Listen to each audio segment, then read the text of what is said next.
Families are grappling with the devastating aftermath of floods, urging the government to step in. And as Martin Masharia now reports, one person narrowly escaped death as River Dhiba breached its banks in Kirinyaga County.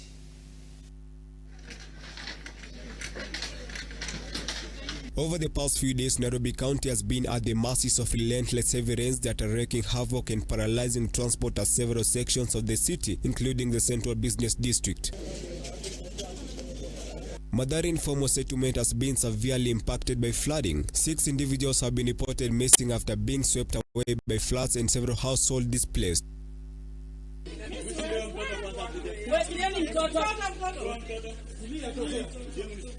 As the heavy flood persists, some residents and their families in desperate bid to escape the deluge sought refuge on the rooftops of the buildings as flood water surged into their homes. Nairobi once again faced a crippling transportation crisis as several sections of the city succumbed to flooding following an intense rainfall. A massive tree collapsed on Moi Avenue.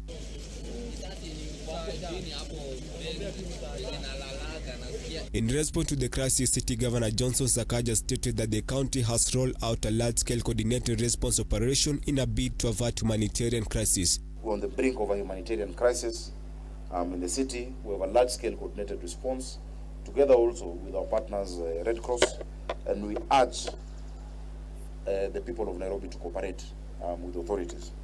We have mapped out areas where people need to be evacuated, and we will be evacuating those people.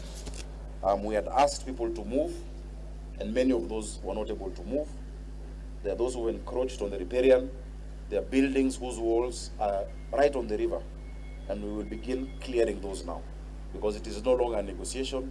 Those areas need to have been opened up. In response to the crisis, City Governor Johnson Sakaja stated that the county has rolled out a large-scale coordinated response operation in a bid to avert humanitarian crisis. All inhabitants along riverbeds and high areas will be required to relocate to high grounds or shelters provided by the county. An estimated 60,000 people, mostly women and children, in Nairobi have been severely affected following the devastating flash floods which have hit the city.